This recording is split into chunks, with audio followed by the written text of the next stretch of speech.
Excuse me. Yes ma'am. నా భర్త ఆరోగ్యం ఎలా ఉంది? నేను అతన్ని చూడాలి. నో ప్రాబ్లం మేడం, మీరు వెళ్ళొచ్చు. ఓకే. మన నగరంలో గొప్ప బిజినెస్ మ్యాన్ అయిన విరాజ్ కుమార్ కార్ యాక్సిడెంట్లో గాయాలు పాలయ్యారు. ఈ కార్ యాక్సిడెంట్లో ఆయనకి బాడీ అంతా గాయాలయ్యాయి. నగరంలో ఉన్న సిటీ హాస్పిటల్లో తనకి వైద్యం చేస్తున్నారు. ఆధారాల బట్టి ఇప్పుడు ఆయన చాలా సేఫ్గా ఉన్నారు. ఆయన ప్రమాదం నుంచి బయటపడ్డారు. ఏంటిది? మీడియా వాళ్ళకి ఎలా తెలిసింది? అది కూడా హాస్పిటల్ తీసిన ఫొటోస్ వాళ్ళ చేతికి ఎలా వెళ్ళాయి? విరాజ్ రూమ్లోకి ఎవరు వెళ్ళకూడదని నేను చెప్పాను కదా, చెప్పానా లేదా? అలా ఉన్నప్పుడు ఎలా ఇది? స్టాఫ్లో ఎవరో ఒకరు ఇలా చేసుంటారు. విరాజ్ యాక్సిడెంట్ వార్త కంపెనీ షేర్లని కిందకి దించేస్తుంది. చాలా సీరియస్ అయిన విషయం అయింది తెలుసా? మ్యామ్, మా స్టాఫ్ ఎవరు ఇలాంటి విషయాలు చేయరు. సార్ సెక్యూరిటీకి మేము ముఖ్య గమనాన్ని ఇస్తున్నాం. మ్యామ్, స్టాఫ్ నర్సులు ఎవరు కూడా సార్ రూమ్ కి వెళ్ళలేదు. మేమే విరాజ్ ఫోటోని ప్రెస్ కి రిలీజ్ చేస్తామని చెప్తున్నావా? మ్యామ్, నేను చెప్పేది అది కాదు మేడం. ఎవరైతే చేశారో వాళ్ళని నేను వదిలిపెట్టను. ఇంత కేర్లెస్ గా ఎలా ఉంటున్నారు? మీడియా వరకు తెలిసిపోయింది. హాస్పిటల్ అడ్మినిస్ట్రేషన్ వరకు మీ అందరి మీద నేను కంప్లైంట్ చేయబోతున్నాను. అప్పుడే మీ అందరికి తెలుస్తుంది. మ్యామ్,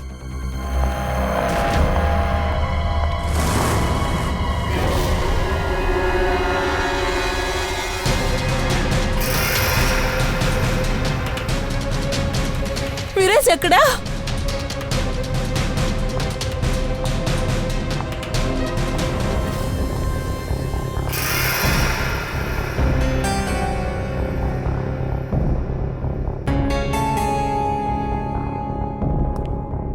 వస్తువులన్నీ చిందరవందరగా పడున్నాయి. రూమ్ ఉండే స్థితిని బట్టి చూస్తే ఖచ్చితంగా ఇక్కడ గొడవ జరిగింది. సార్, గొడవ జరిగింది. వస్తువులన్నీ చెల్లాచెదురుగా ఉన్నాయి. మరి బయట ఎవరికి ఎందుకు వినిపించలేదు? అదే కదా. అది మాత్రమే కాకుండా ఈ మనిషి గురించి ఏ ఒక్కరికీ తెలియదు. అతను లోపలికి ఎలా ప్రవేశించాడన్న విషయం కూడా ఎవరికీ తెలియదు. ఎట్లా వచ్చారన్నది మాకే అర్థం కావట్లా. దాంతోపాటు విరాజ్ సార్ ఒక హై ప్రొఫైల్ పేషెంట్. ఎవరు పడితే వాళ్ళు వెళ్తానికి రూమ్ లో పర్మిషన్ ఉండదు. ఓహో, అలాగా. ఇష్టం వచ్చినట్టు ఎవరు లోపలికి రాలేరంటే మరి ఎవరు లోపలికి వచ్చి ఆయన్ని చంపేసి బయటికి వెళ్లారు? అంతేకాకుండా విరాజ్ పరిస్థితి ఏంటంటే బెడ్ నుంచి కదలలేడు వాడు. ఖచ్చితంగా దీని వెనకాల ఏదో ఉంది. అసలు మీరెవరు? సార్, నా పేరు అభయ్, విరాజ్ ఫ్రెండ్. నేనే హాస్పిటల్ తీసుకొచ్చాను. దీనికి అంతటికీ కారణం హాస్పిటల్ వాళ్లే. ఆయన ఇప్పుడు ఎక్కడే ఉన్నారు? ఆయనకి ఆరోగ్యం బాగలేదు. ఆయన్ని మీరే కనిపెట్టాలి. విరాజును కనిపెట్టడానికి మీ బెస్ట్ టీంని తీసుకురండి. సిఐడి టాప్ ఆఫీసర్స్ కి పని ఇవ్వండి. తర్వాత ప్లీజ్, అంతేకాకుండా మీ సీనియర్తో నన్ను మాట్లాడనివ్వండి ప్లీజ్. మరి మీరు? నేను శీతల్ని, విరాజ్ వైఫ్ని. విరాజ్ విషయంలో నేను ఎలాంటి రిస్క్ తీసుకోను. మ్యామ్, మీరు కొంచెం ప్రశాంతంగా ఉండండి. మాకు సంబంధించి అందరి విక్టిమ్స్ కూడా ఒకేలాగే. కానీ ఇందులో ఒక విషయం ఉంది. తప్పు ఎవరు చేశారో ఖచ్చితంగా వాడిని పట్టుకుంటాం అతి త్వరలోనే. విరాజ్ని మీరు చివరగా ఎప్పుడు చూశారు? సార్, సుమారుగా 4 గంటల సేపు ముందు ఇక్కడికి వచ్చాను. ముందు కన్నా విరాజ్ కండిషన్ చాలా బానే ఉండింది. Everything was fine. సార్, అది నేను 2 గంటలకు ముందు ఈ రూమ్కి వచ్చినప్పుడు అంతా నార్మల్గానే ఉంది. అంతేకాకుండా ఆయన బెడ్లోనే ఉన్నారు. అలాగే ఈ రూమ్ లో ఒక మనిషి చనిపోయి ఉన్నాడు కదా, అప్పుడు అతను అక్కడ ఉన్నాడా? లేదు సార్, వాడు కాదు. ఎందుకంటే లోపలికి వెళ్ళడానికి ఎలక్ట్రిక్ కార్డు యూజ్ చేయాలి. అంతేకాకుండా ఆ కార్డు నా దగ్గరే ఉంది. అలా అయితే దానికి అర్థం ఆ మనిషి నర్సు బయటికి వెళ్ళిన తర్వాతే వాడు లోపలికి వచ్చాడు. చెక్ చేద్దాం. ఫ్రెడీ, ఈ రూమును మళ్ళీ బాగా చెక్ చేయి. లోపలికొచ్చి వెళ్ళడానికి దారుందా చూడు.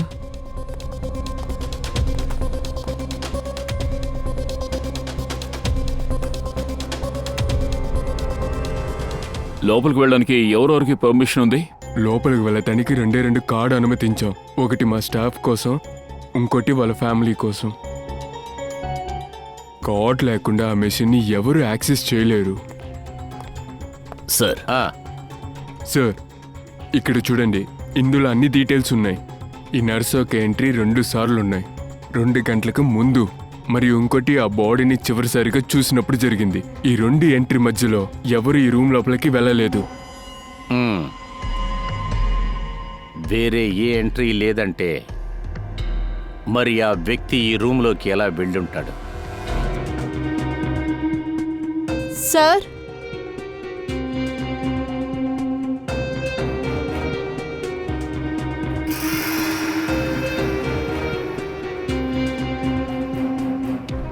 గన్నా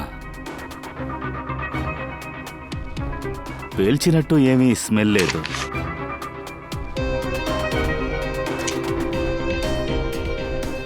అన్నీ మంచి స్థితిలోనే ఉన్నాయి. సార్, ఈ గన్ను ఎవరిది అనుకుంటారు? తను విరాజ్ని హత్య చేయడం లోపలికి రావచ్చు. గొడవ జరిగి ఉంటుంది. అదేంటంటే విరాజ్ తన ప్రాణాలు కాపాడుకోవడానికి తన ప్రాణాలు తీసుంటాడు. లేదు లేదు, దానికి పాసిబుల్ లేదు పూర్వి.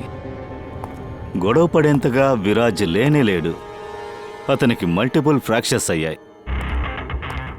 కదల్లేని మనిషి ఉన్నట్టుండి ఎలా మాయమవుతారు?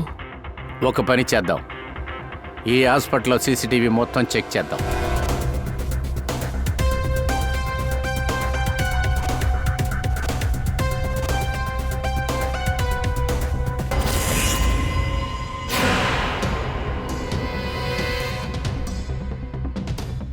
ఏమైంది?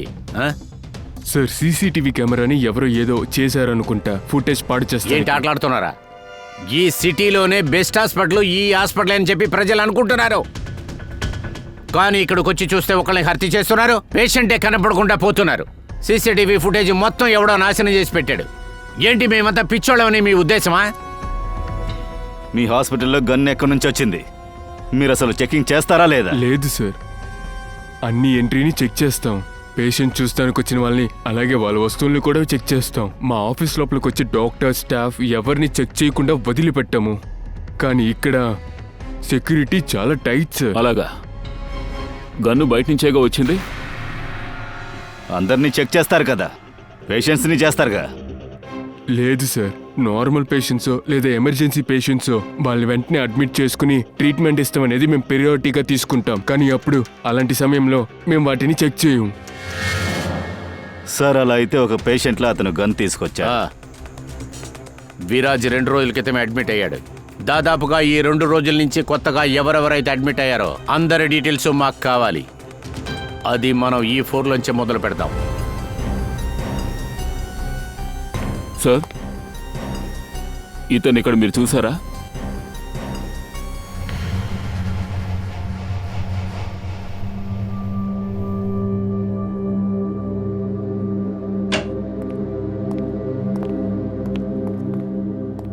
Excuse me, yes. కొంచెం ఈ ఫోటోని చూడండి. తన్ని గుర్తుపట్టగలరా? ఏమైంది ఇతనికి? ఇతన్ని హత్య చేశారు. ఏంటి? కానీ ఇతను నిన్నే మా వార్డులో ఇతను అడ్మిట్ అయ్యారు. క్యాన్సర్ పేషెంట్ ఇతను. ఇతనికి ట్రీట్మెంట్ స్టార్ట్ చేసే లోపే ఇతను ఎక్కడికి వెళ్ళిపోయాడో తెలీదు. ఇతని డీటెయిల్స్ ఇవ్వగలరా? ఖచ్చితంగా.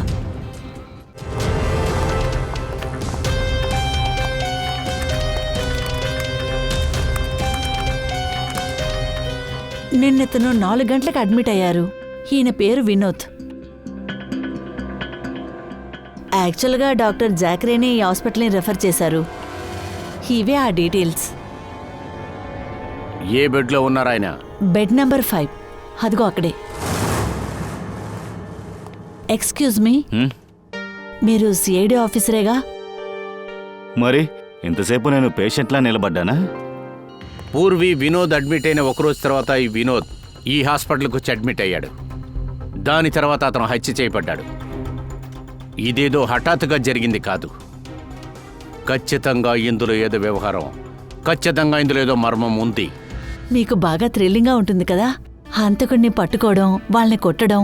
థ్రిల్లింగ్ అనేది అవన్నీ ఉంటాయి, కానీ ఇది మా డ్యూటీ. సరిగాని మీరు ఆ వినోద్ గురించి ఏమైనా నోటీస్ చేశారా? లేదు సార్. ఒకటి చెప్పండి, మీకు ప్రతిరోజు సెక్యూరిటీ బెదిరింపు ఉంటుంది కదా?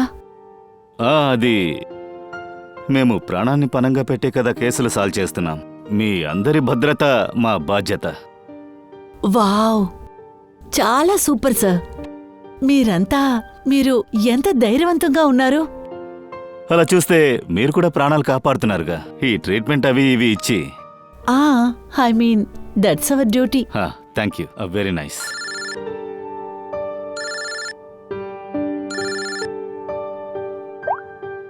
తారిక, సొలంగి సార్ వచ్చేసారా? లేదు, అదేంటంటే బాడీని పంపించేశాం. మీకు కావాలంటే మీరు ఇక్కడికే రావచ్చు. హో, రాలేదా? సరే, ఓకే. నేను వచ్చి మిమ్మల్ని ల్యాబ్లో చూస్తాను. Okay, okay, take care. Tarika madam, మీరు తన్ని పిలవాలనుకున్నారా? ఉమ్, యా, లేదు, అదొచ్చి విషయం ఏంటంటే, Abhijit, excuse me. Sir actually ఆయన క్యాన్సర్ వచ్చిన పేషెంటే, కానీ చూస్తానికి అలా ఉండరు ఆయన. నేనేం చెప్తున్నానంటే, వచ్చిన ఆయన చాలా జాలీగా తిరిగేవాడు. కాది మాత్రమే కాకుండా చూస్తానికి మనిషి మంచిగా ఉండేవాడు. సార్ ఒకవేళ అతను పేషెంట్ కాకపోతే తన రహస్యాలన్నీ అబద్ధాలు అయ్యుంటాయి. అయ్యా, నిన్న రాత్రి ఒక వ్యక్తి డోరు వెనకాల నుంచి ఆయన చూస్తానికి వచ్చాడు సార్. నాకు గొంతైతే వినపడింది, కానీ నేను వాడిని చూడలేకపోయా. కానీ అందులో ఒక విషయం ఉంది. వినోద్ ఆ రోజు రాత్రి 3 గంటలకి తిరిగి తనొచ్చి కలవమని చెప్పాడు సార్. 3 గంటలకా? ఆ తర్వాత సార్ నేను పడుకుని పోయాను. పొద్దున్న లెగ్స్ చూస్తే ఆయన తన యొక్క బెడ్లో లేడు సార్. అభిజిత్, అలా అయితే వినోద్కి ఎవరో ఫ్రెండ్ ఉన్నాడు. విరాజ్ రూమ్లోకి వెళ్ళటానికి సహాయం చేశాడు. కానీ సార్, రూమ్ లోపల నర్స్ ఎవరిని చూడలేదందుక. ఒకవేళ విరాజ్ చోట్లో వినోద్ పడుకుని ఉంటాడు సార్. అలాగా ఉండొచ్చు, ఎందుకంటే డాక్టర్ గారు చెప్పారు కదా, విరాజ్కి ఫుల్గా బ్యాండేడే వేసి ఉంచామని. అలా ఉన్నప్పుడు నర్స్ ఎలా కనిపెట్టి ఉంటుంది బ్యాండేజీలో ఉన్నది వినోదా విరాజా అని? సార్, ఎందుకని అలా చేయాలి? అది విరాజ్ బయటికి వెళ్ళడం ఎలా ఎవరూ చూడకుండా వదిలిపెట్టారు? ఇది కూడా ముఖ్యమైన ప్రశ్నే. వినోద్ విరాజ్ రూమ్లోకి ఎలా వెళ్ళాడు, తర్వాత విరాజ్ ఆ రూములోంచి ఎలా మాయమయ్యాడు, ఎక్కడికి వెళ్ళాడు? సార్, రూమ్లోకి వెళ్ళడానికి ఒకటి కార్డ్ ఫ్యామిలీ దగ్గర ఉండాలి, లేదా స్టాఫ్ దగ్గర ఉండాలి. ఇది తప్ప రూమ్లోకి వెళ్ళడం ఇంపాసిబుల్. ఖచ్చితంగా ఒక ఫ్యామిలీ మెంబర్కి ఇందులో సంబంధం ఉంటుంది. లేకపోతే హాస్పిటల్ స్టాఫా? మీలో ఒక్కరే ఆ వ్యక్తిని, వినోద్ని విరాజ్ రూమ్లోకి తీసుకువెళ్లారు. సార్, ఏం మాట్లాడుతున్నారు? ఓ వైపు నా భర్త కనిపించట్లేదు, అతన్ని వెతకడానికి బదులు మీరు నన్ను అనుమానిస్తున్నారా? మీ భర్త విరాజు రాత్రి 3 గంటలకి హాస్పిటల్ నుంచి కనపడకుండా పోయారు. అతను ఒంటరిగా బయలుదేరేంత పరిస్థితిలో అతను లేడు. అతనికి ఎవరో సహాయం చేశారు. సార్, అది నిన్న రాత్రి ఎమర్జెన్సీ కేసు ఒకటి వచ్చింది. హాస్పిటల్లో రాత్రిపూట స్టాఫ్ చాలా తక్కువగా ఉంటారు. అందుకని సార్ మమ్మల్ని అందరినీ క్యాషువాలిటీ వార్డుకి రమ్మని చెప్పారు. వినోద్ వాడి పార్ట్నర్ ఈ అవకాశాన్ని బాగా వాడుకున్నారు. హాస్పిటల్ స్టాఫ్ వేరే కేసులో బిజీగా ఉన్నారు. అప్పుడు ఇంట్లో ఉన్న వాళ్ళు ఎవరో వినోద్కి సహాయం చేశారు. ప్రతిరోజు విరాజ్తో మీలో ఒకరు మారి ఉంటామని చెప్పారు. దాని ప్రకారం నిన్న రాత్రి 3 గంటలకు ఎవరున్నారు? 3 గంటలకా? 3 గంటలకి అక్కడ ఉండింది హర్షే. అబ్బాయి, నువ్వు చెప్పదలుచుకుందేంటి? నా భర్త హర్ష ఇదంతా చేశాడనా? హర్షే చేశాడని నేను ఎప్పుడు చెప్పాను? నేను ఏం జరిగిందో అదే చెప్పాను. విరాజ్ ప్రాణాలు ప్రమాదంలో ఉందని అందరికీ తెలుసు. జరిగిన యాక్సిడెంట్ ఎవరో చేశారని నాకు అనుమానం కూడా ఉంది. అలాగా? అబ్బాయి, నువ్వేం మాట్లాడుతున్నావు ఇప్పుడు? మాలో ఒకరు ఈ యాక్సిడెంట్ ని చేశారా? ఇలా మాట్లాడి ఏం ప్రూఫ్ చేయగలవు? నువ్వు ఒకటి బాగా అర్థం చేసుకో, నువ్వు జస్ట్ విరాజ్ ఫ్రెండ్ మాత్రమే. ఏదో బాగా కేర్ ఉన్నట్టు మాట్లాడు. అలా అంతా నేను ఇక్కడ కేర్ చేయడానికి ఏమీ రాలేదు. నేను కేవలం ఫ్రెండ్ మాత్రమే నాకు తెలుసు. కానీ 2-3 రోజులు వచ్చిన ఫ్రెండ్షిప్ కాదు, 23 సంవత్సరాల ఫ్రెండ్షిప్. ఇది హాస్పిటల్. అవును, మీ భర్త వినోద్ ఎక్కడ? హర్ష్ సార్, ఆయన ఇక్కడే ఉన్నారు. ఒక ఇంపార్టెంట్ కాల్ వచ్చింది, అందుకే కాస్త బయటికెళ్ళాడు. ఇంకో 5 నిమిషాలు ఇక్కడికి ఉంటారు సార్, ఖచ్చితంగా. తన నెంబర్ ఇవ్వండి. 197697062887.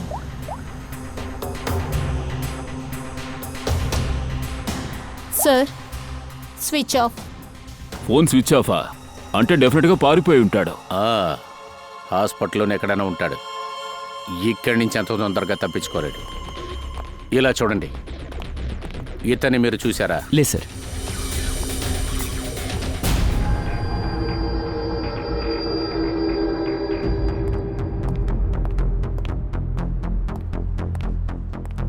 మేడం, మీ యొక్క రిపోర్ట్స్ అన్నీ నార్మల్గా ఉన్నాయి.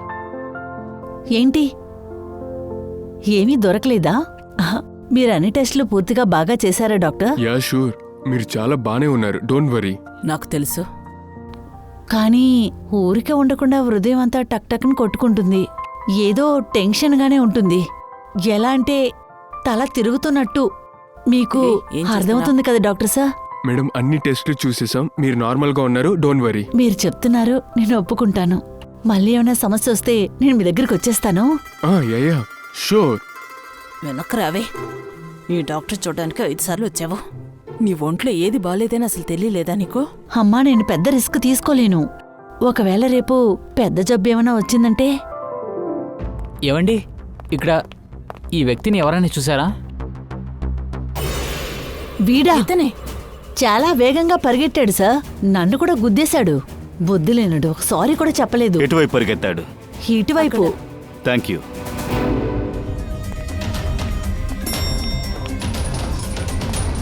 అన్నా, ఇతన్ని చూసారా? ఇప్పుడే లిఫ్ట్లో ఎక్కి గ్రౌండ్ ఫ్లోర్కి వెళ్ళాడు సార్. వీడితో ఇంకెవరైనా ఉన్నారా? అవును సార్, తనతో ఒక అమ్మాయి కూడా ఉంది. వాళ్ళు పేషెంట్ని వీల్ చైర్లో తోసుకెళ్లారు సార్. ఈ హర్ష్తో ఉన్న లేడీ ఎవరై ఉంటారు? వీల్ చైర్లో ఉండేది విరాజే అయి ఉంటాడు.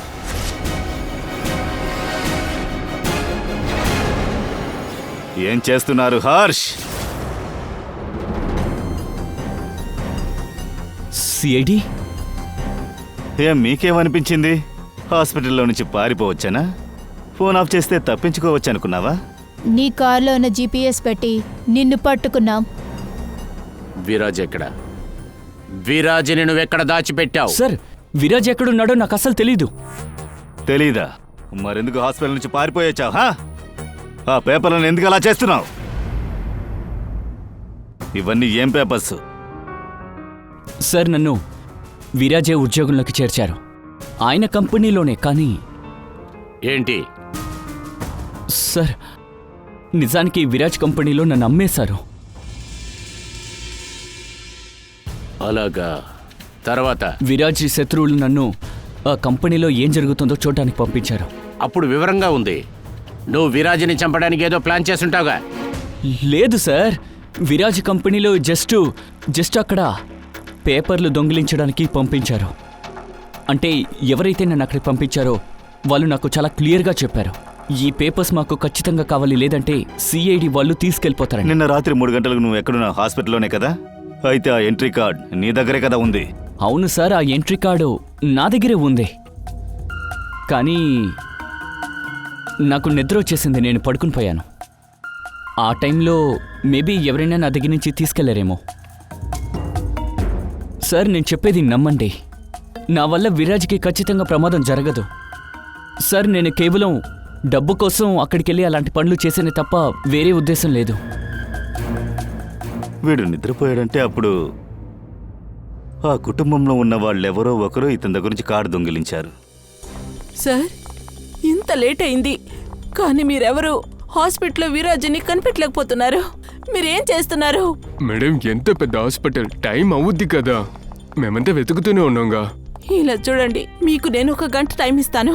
1 గంట లోపు నా విరాజ్ని మీరు వెతికి పెట్టలేకపోతే తర్వాత గుర్తుపెట్టుకోండి, మీ అందరిని బయటికి పంపించి ఈ హాస్పిటల్కి తాళం వేస్తాను. శీతల్ మేడం హాస్పిటల్లో వాళ్ళ పనులు కరెక్ట్గా చేస్తున్నారు.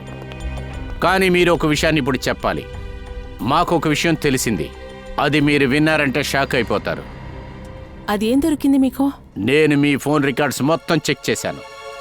అందులో మాకు తెలిసింది ఏంటంటే, ఈ అబ్బాయి నిన్న రాత్రి ఈ హాస్పిటల్లోనే ఉన్నాడు.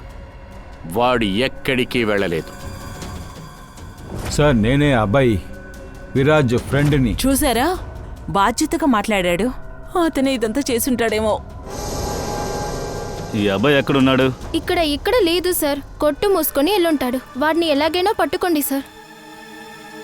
మీరెవరైనా అబ్బాయి వెళ్ళడం చూసారా? అవును మేడం, డాక్టర్ జాక్రే గురించి ఆయన అడుగుతూ ఉన్నారు. డాక్టర్ జాక్రే? ఏంటి అడుగుతూ ఉన్నారు ఆయన? సార్, ఆయన చూడ్డానికి టెన్షన్గా ఉన్నారు. డాక్టర్ జాక్రే ఎప్పుడొస్తారని అడుగుతూ ఉన్నారు ఆయన. డాక్టర్ సాగ్రే? వినోద్ని క్యాన్సర్ వార్డుకి డాక్టర్ సాగ్రే రెఫర్ చేసినట్టు నికీ చెప్పింది కదా? ఈయన పేరు వినోద్. డాక్టర్ జాక్రేని హాస్పిటల్కి రెఫర్ చేశారు. వినోద్తో ఈ డాక్టర్ పార్ట్నర్ అనుకుంటాను. వినోద్, అభయ్ ఇద్దరికి హాస్పిటల్లోని డాక్టర్ ఆ సాకరే సహాయం చేసుంటాడు. అవును దయ్యా, ఖచ్చితంగా ఈ డాక్టర్ సాకరే విరాజ్ గురించి విషయాలు మొత్తం తెలుసుకొనే ఉంటాడు. డాక్టర్ సాకరే.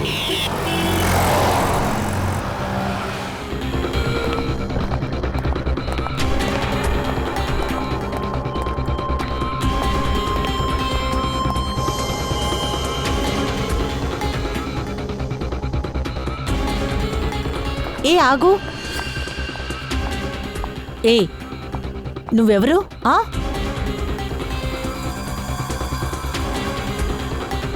నువ్వెక్కడునే వార్డ్ బాయ్ కాదు. నువ్వెవరని?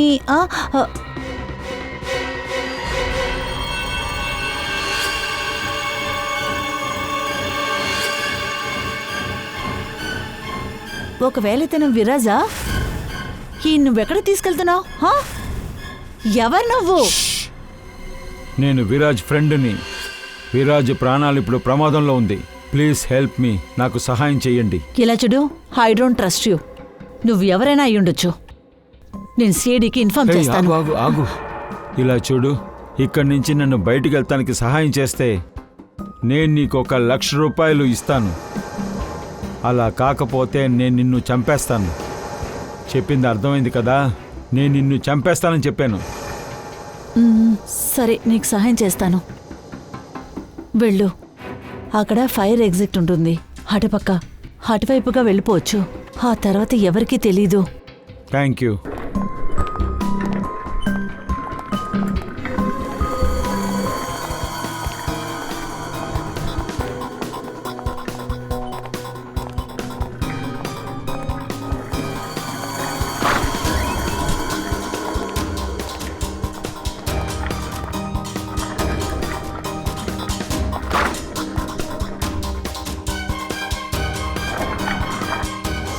జాకర్ ఏం చెప్పారు? 4th ఫ్లోర్లో వినోద్ ఉన్నాడని చెప్పారు. ప్రతి రూమును కూడా సరిగ్గా వెతకండి.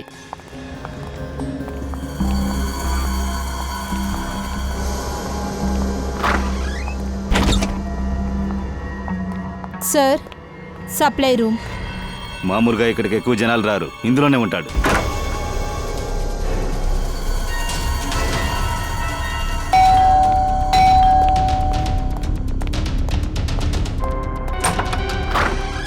డాక్టర్ ఆనంద్, రండి రండి రండి ప్లీజ్. నేను చాలా కష్టపడి విరాజ్ని ఇక్కడికి తీసుకొచ్చాను. ప్లీజ్ మాకు సహాయం చేయండి. అబ్బాయి, నన్ను ఫోర్స్ చేయకు. ఇందులో ఇరుక్కోవడం నాకు ఇష్టం లేదు. నేను నీకు అసలు సాయం చేయలేను. దయచేసి విను, నేను చెప్పేది విను. అర్థం చేసుకోవడానికి ప్రయత్నించండి. హాస్పిటల్లో విరాజ్ ప్రాణాలకు ప్రమాదం ఉంది, అందుకనే ఇక్కడ తీసుకొచ్చాను.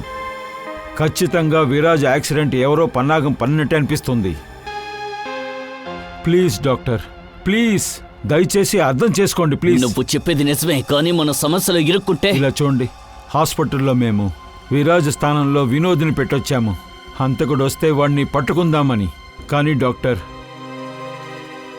దానికి బదులుగా వినోద్ని ఎవరో చంపేశారు.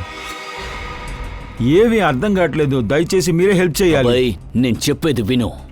జరిగింది జరిగినట్టు సిఐడి వాళ్ళకి చెప్పు. వాళ్ళు మాత్రమే నీకు సాయం చేస్తారు. సరే, నేను అన్ని విషయాలు సిఐడికి చెప్తాను. దానికి ముందు వీడికి ట్రీట్మెంట్ చేయండి ప్లీజ్. ఓకే సార్, ఎవరూ లేరు. బయటికి వెళ్ళి చూద్దాం. 1 నిమిషం.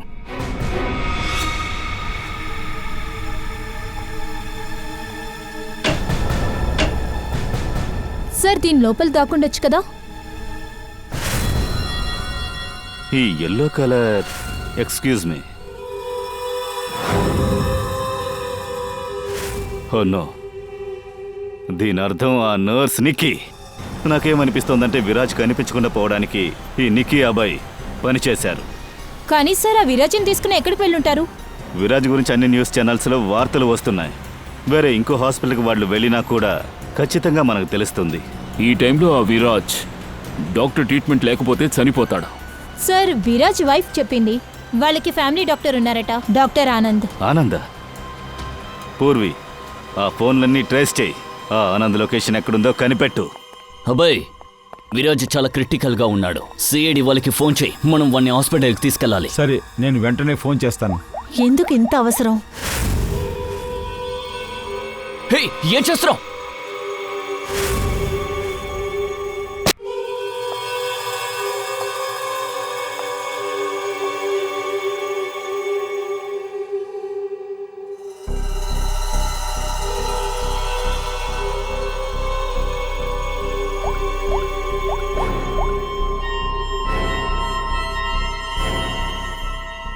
పని పూర్తయింది. నీ విరాజ్ నా దగ్గరే ఉన్నాడు. Sir, doctor Anand phone location ఇక్కడే చూపిస్తుంది.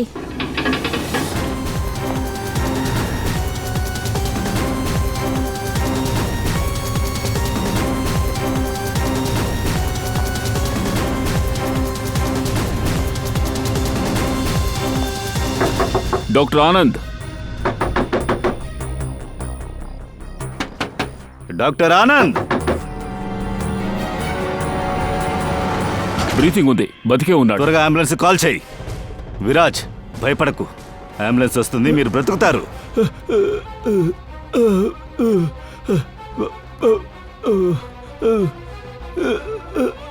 ఏంటి?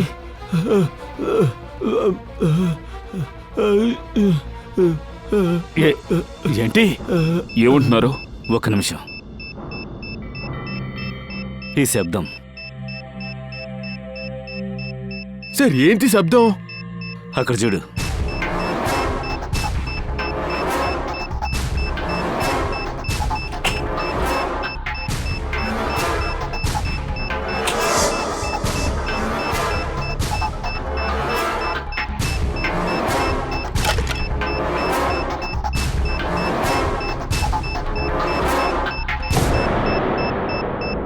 Abhijit, bomb. Oh my God, 30 సెకండ్లు ఉన్నాయి. ఇది పేలిందంటే చాలా మంది చనిపోతారు. సార్, ఏదైనా చేయండి త్వరగా. వైర్ కట్ చేద్దాం. ఈ రెడ్, బ్లాక్, వైట్ కట్ చేద్దాం. దయా, ఆ? ఒక నిమిషం. Are you sure? షూర్గా చెప్పలేను, కానీ తెలీదు. 10 సెకండ్లే ఉన్నాయి. ఏం చేద్దాం? సార్, అభిజిత్, అభిజిత్ సార్,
ఇక్కడ మీరు.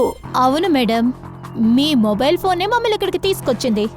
రండి, బయటికి రండి. రా. బయటికి రండి.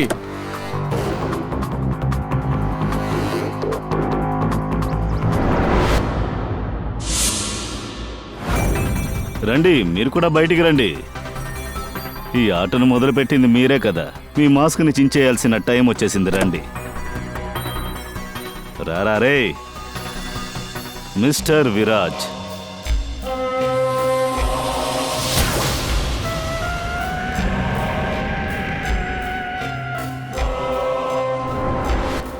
నేను విరాట్ని కాదు. నువ్వే నిజమైన విరాజ్. ఆ హాస్పిటల్కి నకిలీ విరాజ్ని పంపించే నువ్వు ఎక్కడో దాక్కున్నావు. ఎందుకో? అవును, అది నిజమే.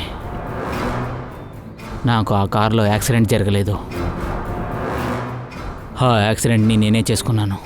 నా మర్మానికి నేనే ప్లాన్ చేసుకున్నాను. ఎందుకు అలా చేయాల్సి వచ్చింది? నేను వేరేం చేయాలి? నా కంపెనీ చాలా డబ్బులు లాస్ అయింది, అందుకే నేను దివాలయ్యాను. దీని నుంచి తప్పించుకోవడానికి నేను ఎలాగైనా చావాలని నేను ఒక ప్లాన్ చేశాను. నిగారికతో పాటు.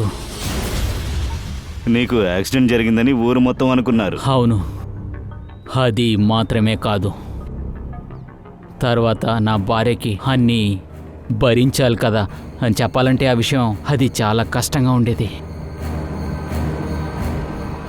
ఇదంతా నువ్వు ఎందుకు చేసావు? ఈ నకిలీ విరాజ్ తర్వాత హాస్పిటల్లో ఎవరినో చంపేశారే, ఇవన్నీ ఎందుకు? విరాజ్ చెప్పినట్టు నేను నకిలీ విరాజ్ని కారులో కూర్చోబెట్టా. ఇంకా ఆయన చెప్పినట్టు ఆ బండిని యాక్సిడెంట్ చేశాను. ప్లాన్లో వాడిని లోపలే చంపాలనుకున్నాను, కానీ బ్రతికిపోయాడు. హాస్పిటల్లో ఉన్న వాళ్ళు వాడిని విరాజ్ అనుకున్నారు. నకిలీ విరాజ్ నోరు విప్పాడంటే మేమందరూ ఇరుక్కునేవాళ్ళం. అందువల్ల నేను నిక్కీ సహాయంతో తన్ని హాస్పిటల్లో మార్చడానికి ప్లాన్ చేశాను.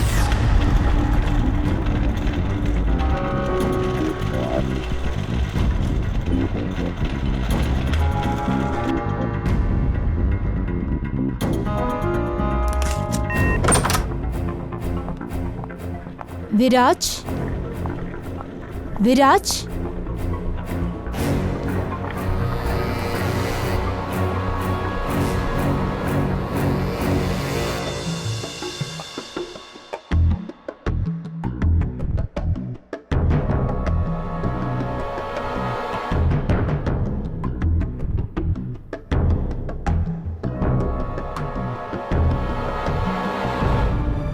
నేను ఆ రూమ్లో బెడ్ కింద దాక్కున్నాను. నేను అతన్ని చంపడానికి దగ్గరైనప్పుడే నాకు తెలిసింది ఆ వ్యక్తి విరాజే కాదని. వాడు నన్ను చూసేశాడు, అందువల్ల నన్ను చంపడానికి ప్రయత్నిస్తూ ఉన్నాడు. నన్ను రక్షించుకోవాల్సిన పరిస్థితిలో నేను వాడిని చంపేశాను. యాక్చువల్గా ఆ అబ్బాయి నకిలీ అయిన విరాజ్ని నిజమైన విరాజ్ అనుకుని వాడిని కాపాడాలని, నన్ను కాపాడాలని వాళ్ళ వ్యక్తిని లోపల పంపించి, కానీ వాడిని నకిలీ అయిన విరాజ్ని లేపి అక్కడి నుంచి బయటికి తీసుకెళ్లాడు. నిక్కీయే ఆ అబ్బాయి వ్యక్తిని అక్కడ చంపాడు. అంటే హాస్పిటల్లో మాకు ఏ శవం దొరికిందో నిన్ను కాపాడడానికి అబ్బాయి పంపించిందే కదా. ఇంకా నిక్కీ మేడం నకిలీ విరాజ్ కోసం వెతుకుతుంది. నీకు ఛాన్స్ దొరికింది, తన్ని చంపేశావు. ఆ నకిలీ విరాజ్ నీ ప్లాన్ అంతా పాడు చేశాడు. నీ ఫ్రెండ్ నీ ప్రాణాలు కాపాడడం కోసం తన ప్రాణాలు వదిలేశాడు, కానీ నువ్వు నీ ప్రాణం కాపాడుకోవడానికి ముగ్గురిని చంపావు. నీ బిజినెస్ని కాపాడుకోవడానికి ఒక మరణ ఆటని ప్రారంభించావు. చట్టం ఖచ్చితంగా నిన్ను క్షమించదు. నీకు మీ అందరికీ చాలా చాలా కఠినమైన శిక్ష పడేలా చేస్తారు.